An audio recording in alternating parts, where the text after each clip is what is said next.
কার্ডটিও অবাক হয়ে গেল। আরে sir, sorry sir, extremely sorry, আপনি আমার সঙ্গে আসুন। সরি স্যার, সরি, ভুল হয়ে গেছে স্যার। সালাম স্যার। নীল কি তবে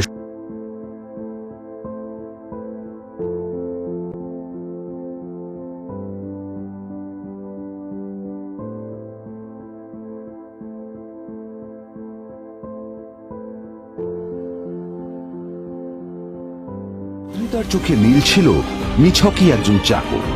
সে সারাদিন আদ্রিতার ভাই ফরমাস খেটেও ওকে সন্তুষ্ট করতে পারত না।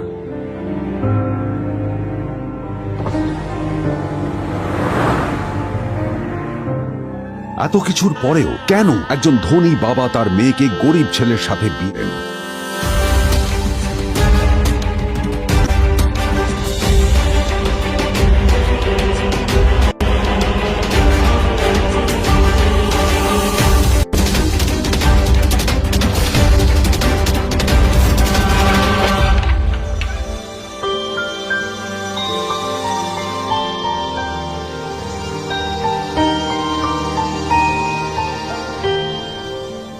এবং তারপরে সেই মেয়েটি তার গরিব স্বামীর কাছ থেকে নতুন বছরে এমন একটা গিফট পেয়েছিল যে তার চক্ষু স্থির হওয়ার জোগাড় হয়েছিল।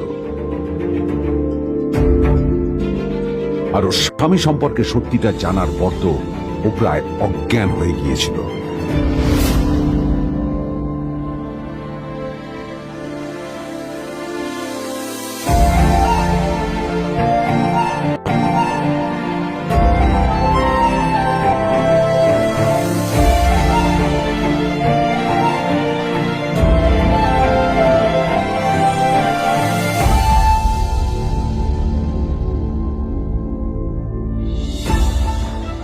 আমার বাবা সবচেয়ে বড় ভুল করেছে তোমার মতো একটা গরিব ছেলের সাথে আমার বিয়ে দিয়ে। আমার সব বন্ধুদের স্বামীরা ওদের কত দামি দামি গিফট দেয়, আর তুমি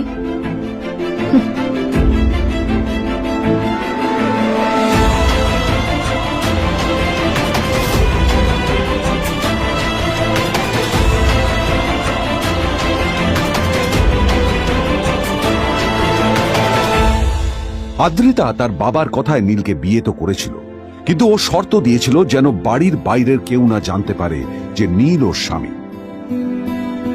নীল ওই বাড়িতে ঘর জামাইয়ের মতো থাকলেও ও যেন ওখানে একজন চাকর ছিল। সবাই ওকে অপমান করত। ওই বাড়িতে না ও ঠিক মতো খাবার পেত, আর না ওর কোনো আলাদা ঘর ছিল। কখনো কার্পেটের উপর ঘুমোতো, তো কখনো আবার পোষা কুকুরের ঘরের পাশে নীলকে ঘুমোতে হতো। হাত খরচ মেটাতে ও এক জায়গায় ওয়েটারের কাজও করত। আদ্রিতা তার বন্ধুদের বলেছিল যে আদ্রিতা বিদেশে বিয়ে করেছে আর তার স্বামী লন্ডনের একজন খুব বড় বিজনেসম্যান।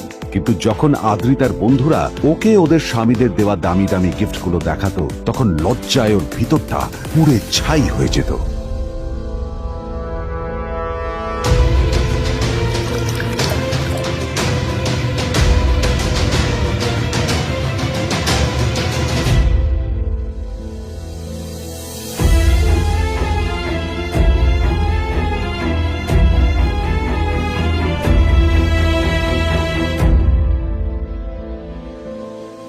এই যে শোনো, নিউ ইয়ারে আমার একটা গিফট চাই তোমার থেকে।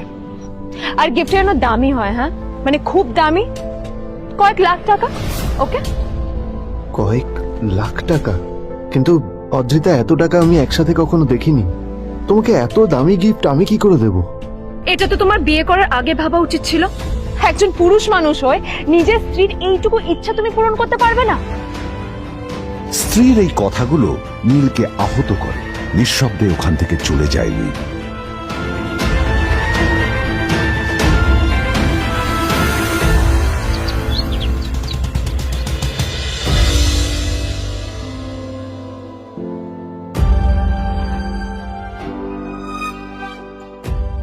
দুদিন পর নিউ ইয়ার পার্টির আগে নীল আদ্রিতার কাছে এসে একটা গিফট ব্যাগ দেয়।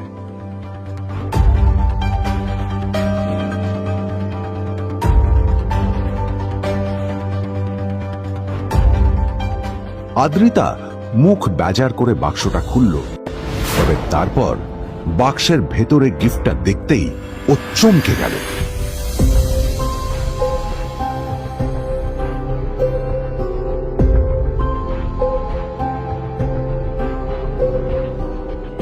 এই এই ফোনটা মানে এটা তো একটা স্পেশাল এডিশন, এটার দাম তো 3 কোটি টাকা।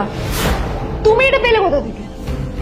আসলে আসলে এটা অরিজিনাল নয়, আমি ওই ফোনটারই একটা কপি এনেছি।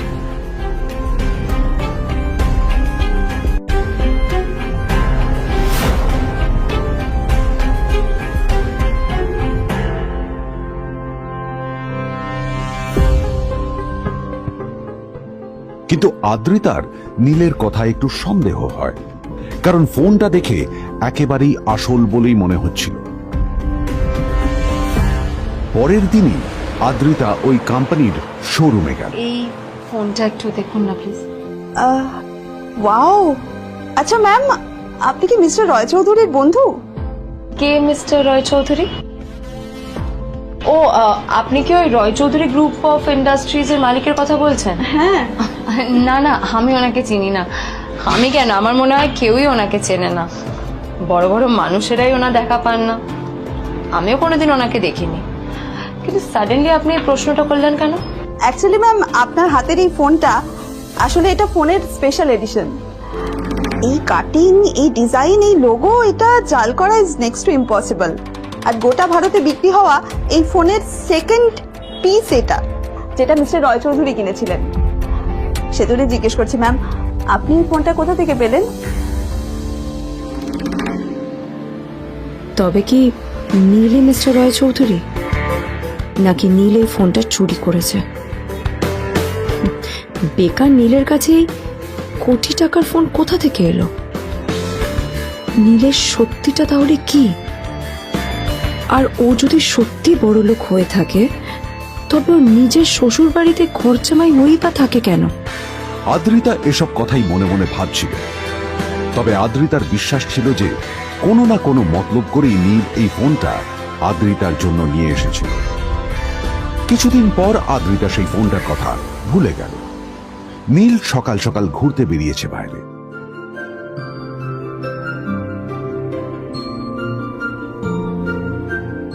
কটা বাজে রে? আমার খুব লেট হয়ে গেছে বুঝলি। তোরা খেল, ঠিক আছে? তোরা খেল, আমি আসছি।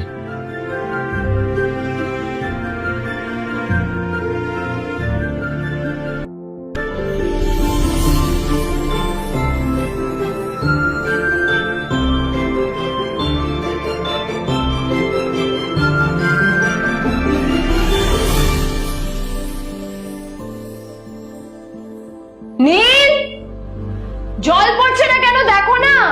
নীল, নীল, নীল কোথায় গেল? নীল,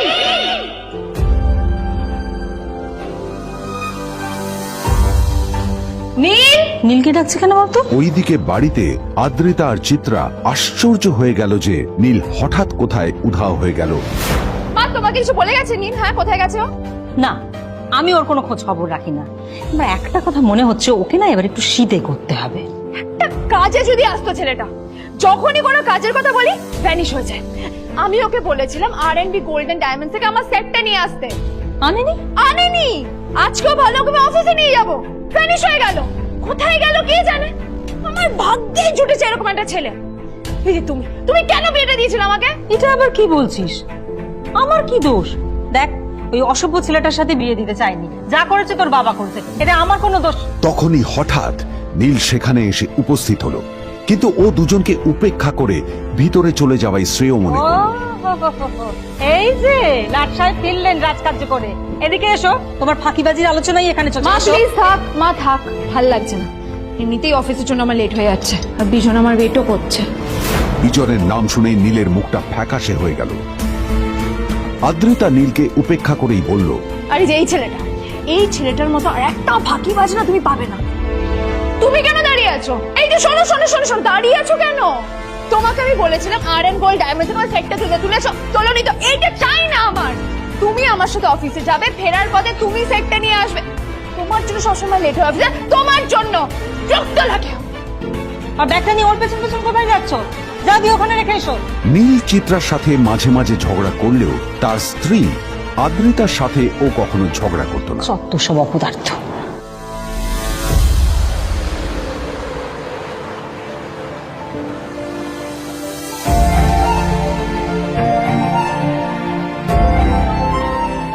কিছুক্ষণের মধ্যেই তারা আদ্রিতার অফিসে পৌঁছে গেল। আদ্রিতা গাড়ি থেকে নামতে নামতে দেখলো যে তার কাছে অনেকগুলো ফাইল আছে। নীলের দিকে তাকিয়ে ওকেই ফাইলগুলো নিয়ে ভেতরে আসতে বলল।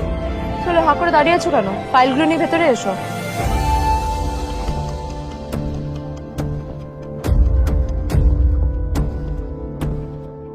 আদ্রিতা যখন ওর ক্যাবিনে পৌঁছলো তখন দেখলো সেখানে আগে থেকেই ওর বন্ধু এবং বিজনেস পার্টনার বিজন বসে ওর জন্য অপেক্ষা করছে।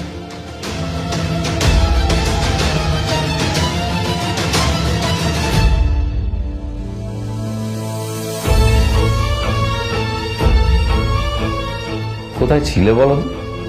আমি 1 ঘন্টা ধরে তোমার জন্য এখানে ওয়েট করছি। এই লোকটার কি কোনো কাজকর্ম নেই? 1 ঘন্টা ধরে বসে আমার স্ত্রী আদ্রিতার জন্য অপেক্ষা করছে। সরি বিজন, আমি খুবই দুঃখিত যে বাড়ির কিছু লোকের জন্য না আমার সবসময় লেট হয়ে যায়। আদ্রিতার কথা শোনার পর বিজনের 1 ঘন্টা অপেক্ষা করার অভিযোগ 1 মুহূর্তের মধ্যে মিলিয়ে গিয়েছিল। কি হলো, হাসছো কেন? লটারি পেলে নাকি? লটারি? হ্যাঁ, তুমি আসা মানে আমার কাছে লটারির থেকেও বেশি দাম। তবে তার থেকে কিঞ্চিত কম দামি একটা গিফট আমি তোমার জন্য এনেছি।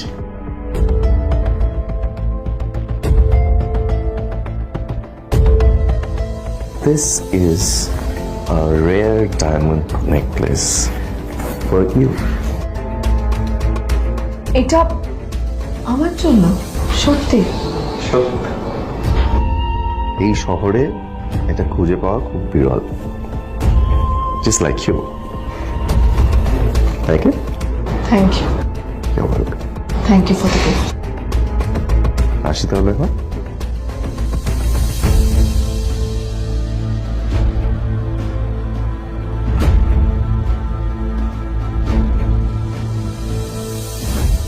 আদ্রিতা, আমি আজ পর্যন্ত তোমাকে কোনো রকম উপদেশ দিইনি, কিন্তু আজ আমি তোমাকে বলতে বাধ্য হচ্ছি। এই যে এই লোকটা তোমাকে শুধুমাত্র ইমপ্রেস করার জন্য একটা নকল সস্তার হীরের গয়না দিয়ে গেছে। এরকম একটা লোকের সাথে তোমার মেশা উচিত না। ভবিষ্যতে কিন্তু তুমি বিপদে পড়বে। আদ্রিতা, আমি তোমাকে কথা দিচ্ছি, আমি তোমার জন্য আসল রেয়ার একটা হীরের গয়না এনে দেবো, এর চেয়েও দামি, এর চেয়ে অনেক অনেক বেশি দামি। তার জন্য আমাকে যাই করতে হোক না কেন, আমি তোমাকে একদিন ঠিক এনে দেবো, ঠিক এনে দেবো তোমাকে। তাদের বিয়ে হয়েছে 2.5 বছর। এর মধ্যে প্রথমবার তার মনে হলো নীল তার জন্য লড়াই করছে। নীলের এই রূপটা দেখে আদ্রিতা চমকে গেল। আজ প্রথমবারের মতো আদ্রিতার মনে প্রশ্ন এলো, নীলকে নিজের থেকে দূরে সরিয়ে রেখে আমি কি কোনো ভুল করছি? না না, এটা আমি কি ভাবছি? বিজন আমার বিজনেস পার্টনার, ও আমাদের মেইন ইনভেস্টর। নীলের এই অ্যাকশনের কারণে বিজন আমার কোম্পানি থেকে ব্যাক আউট করে গেলে কি হবে? না না না না না, নীলের জন্য আমি আমার এত বছরের পরিশ্রমকে জলে দিতে পারি না। আমার নীলকে নয়, আমার বিজনকে প্রয়োজন। এইসব ভাবতে ভাবতে আদ্রিতার নীলের উপর রাগ হতে শুরু করে। আদ্রিতার রাগ তখন চরমে উঠে যায়। আজ প্রথমবার নীল আদ্রিতার সাথে খারাপ ব্যবহার করেছে। How dare you! তোমার এত বড় সাহস! হ্যাঁ, তোমাকে কে অধিকার দেয় বলো তো যে তুমি আমারই অফিসে দাঁড়িয়ে আমাকেই এতগুলো উল্টোপাল্টা কথা তুমি শোনালে? তোমাকে এখানে আনাই আমার ভুল হয়েছে, সবচেয়ে বড় ভুল হয়েছে। এবার চুপচাপ এখান থেকে বেরিয়ে যাও, right now. Get out! Neel আদ্রিতার এই কথার কোনো উত্তর দিল না। নীল জানতো যে ও যতই কথা বাড়াবে আদ্রিতা ততই বেশি রেগে যাবে। আদ্রিতা যেন তেন ভাবে নিজের রাগ চেপে ব্যাপারটা ওখানেই শেষ করার চেষ্টা করলো, কিন্তু ও তো জানতো না যে ব্যাপারটা তখন সবে শুরু হয়েছে। কি হলো, শুনতে পাচ্ছিস না? কালা নাকি? আমারই সামনে দাঁড়িয়ে আমার কেনা গিফট নিয়ে তুই মজা করলি? কত বড় সাহস রে তোর! নিজেকে তো বিক্রি করে দিলে ওরকম একটা ডায়মন্ড নেকলেস তুই কিনতে পারবি না। তোর এই গরিবের পারফিউম, সস্তা শার্ট, পায়ে একটা ফাটা চপ্পল নিয়ে নিজেকে বড় হিরো মনে করছিস? তোর নিজের কত দাম সেটা তোর নিজের জানা উচিত। Zero, big zero. সালা খরচা মাই চল।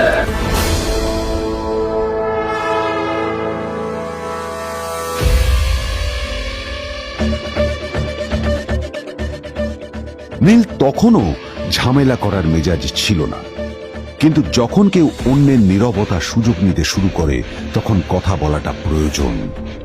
নীল আঙুল তুলে পেছনের দিকে ইশারা করে।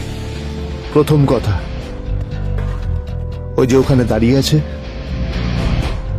ও আমার স্ত্রী।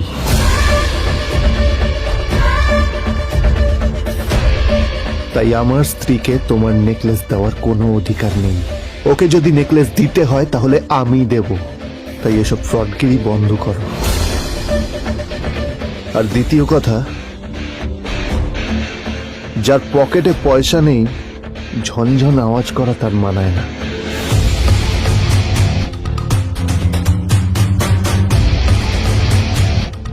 নীল বিজনকে তার সোয়াগ দেখিয়ে বেরিয়ে গেল।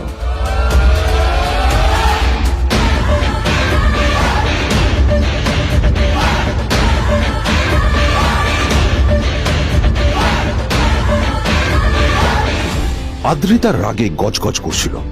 ওর জ্বলন্ত চোখের সামনে শুধু নীলের মুখটা ভেসে উঠছিল। ও যতই নীলের কথা ভাবছিল ততই ওর রাগ বেড়ে যাচ্ছিল।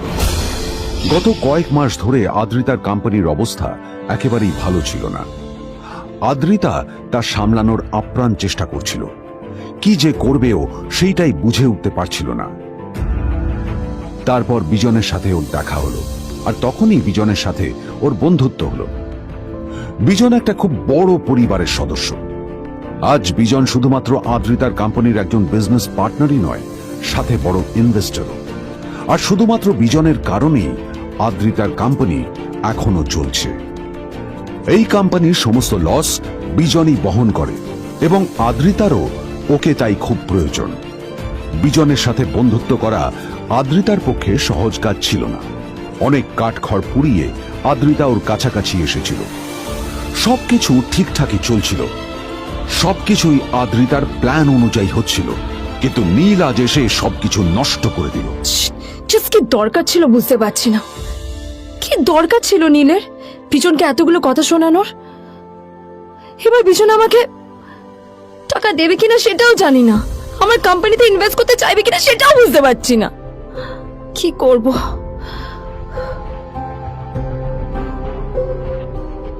এখন আদ্রিতা ওকে কিভাবে বোঝাবে?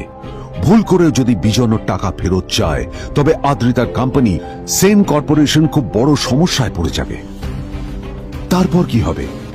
সেন পরিবারের দেখভাল কে করবে? এইসব ভাবতে ভাবতে আদ্রিতা নিজের উপরেও রেগে গেল। আসলে দোষটা ওর নিজেরই। আদ্রিতা কেন নীলকে ওদের মাঝে আনতে গেল? নীলকে অফিসে নিয়ে আসারই বা কি দরকার ছিল? আর যদি সে নীলকে সাথে করে না আনতো তাহলে বিজন এখন ওর সাথেই বসে থাকতো।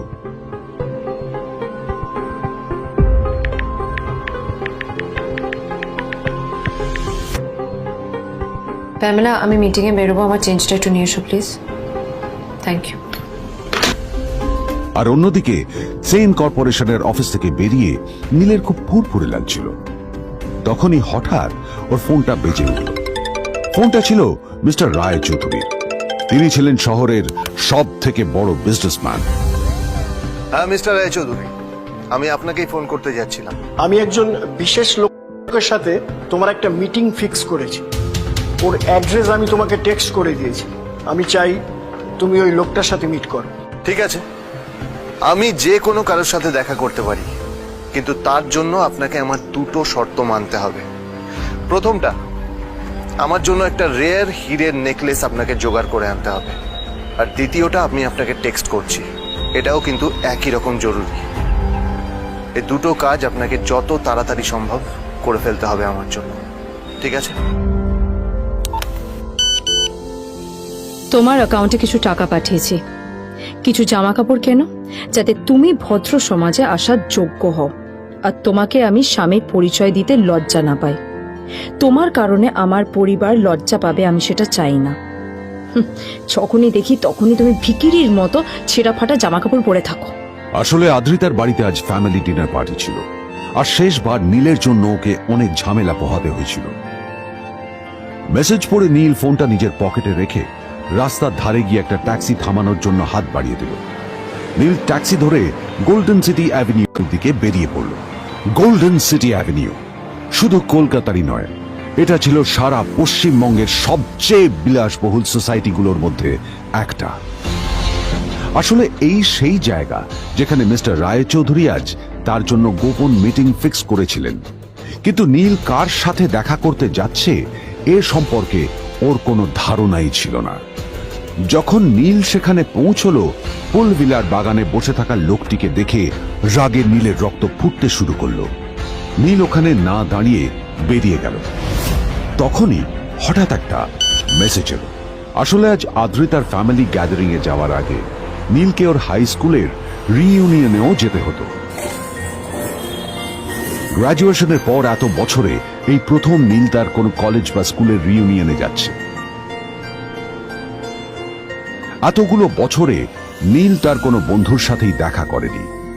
নীলের তার পুরনো সহপাঠীদের কথা মনে পড়তে লাগলো, যাদের সাথে ও স্কুলে মজা করত।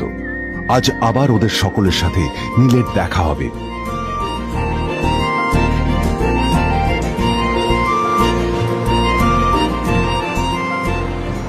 আর এই সব কিছু ভেবেই নীল এক্সাইটেড হয়ে যাচ্ছিল। আসলে সোহিনীকে নীল তার স্কুল টাইমে পছন্দ করত।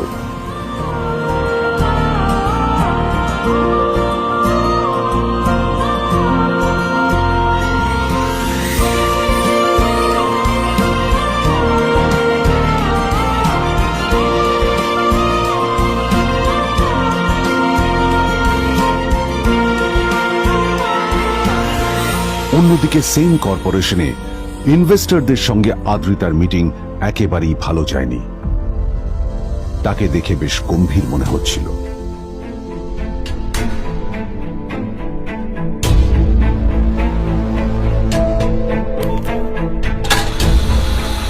ভাই, পৃথিবীতে এমন লোকও আছে, কি দেমাগ দেখলি? হ্যাঁ, কাজকর্ম তো কিছু করার নেই, আর কিছু করেও না। হ্যাঁ, শুধু চলে এসছে আমাদের ম্যাডামকে রাখাতে। এই 1 বছরে না কিচ্ছু বদলায়নি।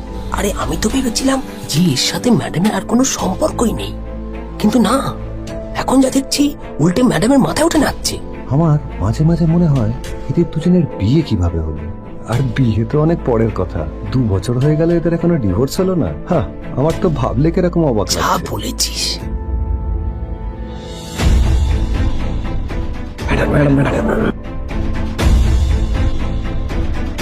অফিসে চলতে থাকা এইসব কথা শুনে আদ্রিতার আরো রাগ হলো। আদ্রিতা ক্যাবিনে যাওয়ার পরে রাগকে নিয়ন্ত্রণ করা ওর পক্ষে আরো কঠিন হয়ে গেল। ও তখন বুঝতেই পারছিল না যে ওর রাগ কিভাবে নিয়ন্ত্রণ করবে। আদ্রিতা এটাও ভাবছিল যে নীলের জন্য ওকে আর কত অপমানিত হতে হবে। এসব ভাবতে ভাবতেই আদ্রিতার চোখ গেল ওর বাবার ছবিটার দিকে।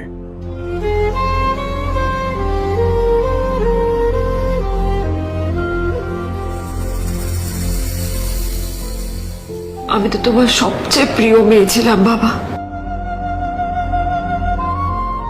তাই তাই আমি সবসময় ভেবেছি যে তুমি আমার জন্য যাকে সিলেক্ট করবে সে সব থেকে শ্রেষ্ঠ হবে। তাই আমি নিজে থেকে কখনো কোনো রিলেশনশিপে যাইনি, আর তোমার কাছে বিয়ের কোনো শর্তও রাখিনি। কিন্তু কিন্তু তুমি না আমার সাথে কি করলে? এই গাধাটার সাথে আমাকে বিয়ে দিলে। আমার জীবনটা নষ্ট হয়ে গেল, শেষ হয়ে গেল।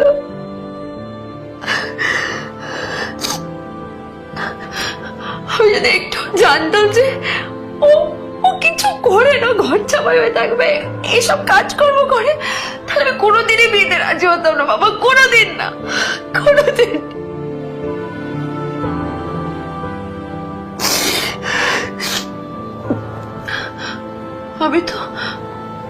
আমি তো সবসময় ভাবতাম যে বাবা মারা তাদের সন্তানের ভালো চায়, কল্যাণ চায়, তাদের জন্য চিন্তা করে। কিন্তু কিন্তু বাবা, তুমি আমার জন্য একটু চিন্তা করোনি। তুমি শুধু তোমার শেষ কর্তব্যটুকু করতে চেয়েছিলে, শেষ ইচ্ছাটুকু রাখতে চেয়েছিলে, ব্যাস, পালন করা হয়ে গেছে, আর আমাদের তুমি ছেড়ে চলে গেলে। তুমি আমাকে ছেড়ে চলে গেলে। অন্যদিকে নীল রিইউনিয়ন পার্টির জন্য হোটেল প্রাইম স্টারের দিকে রওনা হলো। হোটেল প্রাইম স্টার ছিল শহরের সবচেয়ে দামি হোটেল। ওখানে শহরের সব বড় লোকেরা যাতায়াত করত। নীল যখনই তার পুরনো বাইকটা নিয়ে ওখানে পৌঁছলো, ওর পুরনো জামা কাপড়, পুরনো বাইক আর ওর পায়ে ছেঁড়া চপ্পল দেখে সিকিউরিটি গার্ড ওকে গেটের বাইরেই আটকে দিল। থাম থাম, এই কোথায় যাচ্ছিস শালা ভিখিরি? না না দাদা, আপনি আমাকে ভুল বুঝছেন। আসলে আমাকে ইনভাইট করা হয়েছে, আমি এই হোটেলেই এসেছি। শালা মিথ্যে কথা বলার জায়গা পাস না? হ্যাঁ, মিথ্যে কথা বলার আগে নিজের চেহারাটা তো দেখতিস। এটা একটা প্রাইম হোটেল, বুঝেছিস? এখানে সব শহরের বড় বড় লোকেরা তাদের বড় বড় গাড়ি নিয়ে আসে। শালা তোর মতো একটা ভিখিরি একটা ফ্যাট প্যাটে আওয়াজ বের করা বাইক নিয়ে চলে এসেছিস, আর আমি তোকে ঢুকতে দেবো? না দাদা, আমাকে ইনভাইট করা হয়েছে। আমাকে শুনুন, শুনুন, আরে চল, আমাকে একবার ঢুকতে দিন আমাকে। নীল পড়ে যেতেই একটা দামি গাড়ি ওখানে এসে দাঁড়ালো। এই গাড়িটি আর অন্য কারো নয়, হোটেল প্রাইমের মালিক মিস্টার খান্নার ছিল। কি হচ্ছে কি এটা?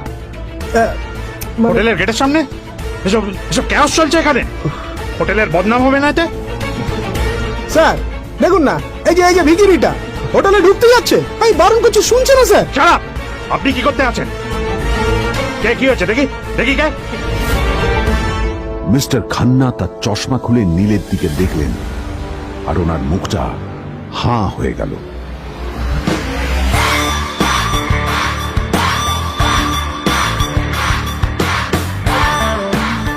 নীল স্যার, আপনি?